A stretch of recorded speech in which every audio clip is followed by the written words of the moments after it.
Die Städte werden immer enger. Es gibt immer weniger Parkplätze, dafür aber immer mehr Autos, die da durchfahren. Da bietet das faltbare Elektro-Kleinstauto City Transformer die Lösung.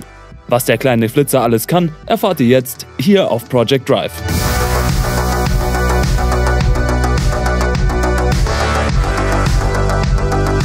City Transformer, ein israelisches Elektroauto-Startup, beschleunigt nach Abschluss seiner Serie A-Finanzierung den Weg zur Massenproduktion seines ersten faltbaren Elektro-Kleinstwagens, des CT1. Wie das Startup zu verstehen gibt, werden die gesammelten 10 Millionen $ City Transformer dabei helfen, die Pläne für die Markteinführung des CT1 voranzutreiben. Die Serienproduktion soll schon bald beginnen mit einer schnell wachsenden Pipeline von Interessenten in Europa als erstem Markt, Nordamerika und Israel.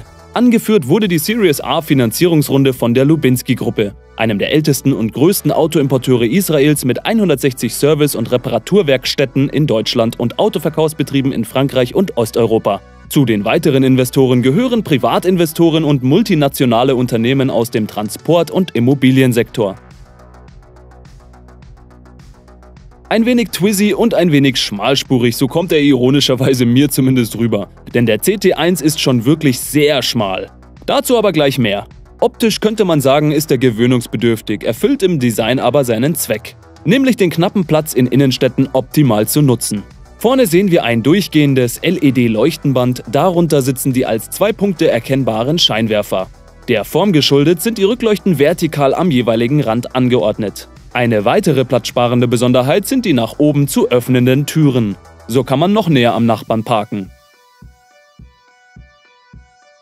Der Innenraum ist überraschend gut bestückt. So finden wir 2 LED-Displays, wovon eines als Instrument hinter dem schicken und auch sehr sportlichen Lenkrad sitzt. Dieses ist in der Mitte der Fahrgastzelle und hat sogar Multifunktion. Vor dem Lenkrad, quasi direkt bei der Windschutzscheibe, befindet sich ein Induktionsladepad für ein Handy. Rechts neben dem Lenkrad sieht man den zweiten Bildschirm, der sozusagen auf der Gangwahleinstellung schwebt und für die Bedienung von Navigation, Klima und weiteres zuständig ist. Die Türen lassen sich, wie schon erwähnt, nach oben öffnen. Außerdem sollen sie mit elektrischen Fensterhebern ausgestattet sein. Was aber noch ein Hingucker ist, der untere Bereich der Türen ist nochmal verglast, was man bisher nur bei Sportwägen gesehen hat. Sportlich anmutende Sitze und ein Panorama-Schiebedach werten den Gesamteindruck nochmal stark auf.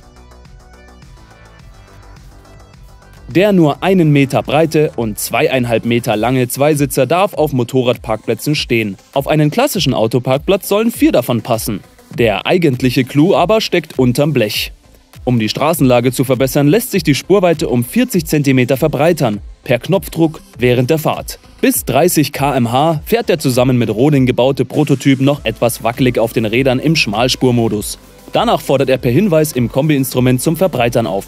Angetrieben wird das Fahrzeug durch je einen 7,5 kW E-Motor an den beiden hinteren Rädern. Hierdurch ist es dem City Transformer möglich, eine Höchstgeschwindigkeit von 90 km/h zu erreichen. Im Faltmodus sind es 40 km/h bei einer geschätzten Reichweite von 180 Kilometern.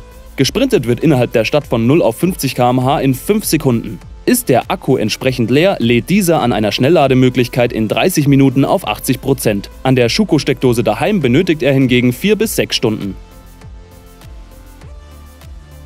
In Serie gehen soll der City Transformer Ende 2024. Vorbestellt werden kann er für 12.500 €. Später soll er 16.000 € kosten. Neben der Passagierversion plant City Transformer unter anderem eine Cargo-Version. Die variable Skateboard-Architektur erlaubt aber auch viele weitere Aufbauten.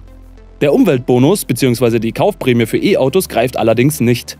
Die Anzahl der Vororder sei entsprechend limitiert. Wie findet ihr dieses Konzept? Seht ihr euch in diesem Flitzer in der Stadt rumfahren? Sagt es mir gerne in den Kommentaren. Vergesst auch nicht, ein Abo und einen Daumen nach oben dazulassen. Wir sehen uns dann im nächsten Video. Ciao.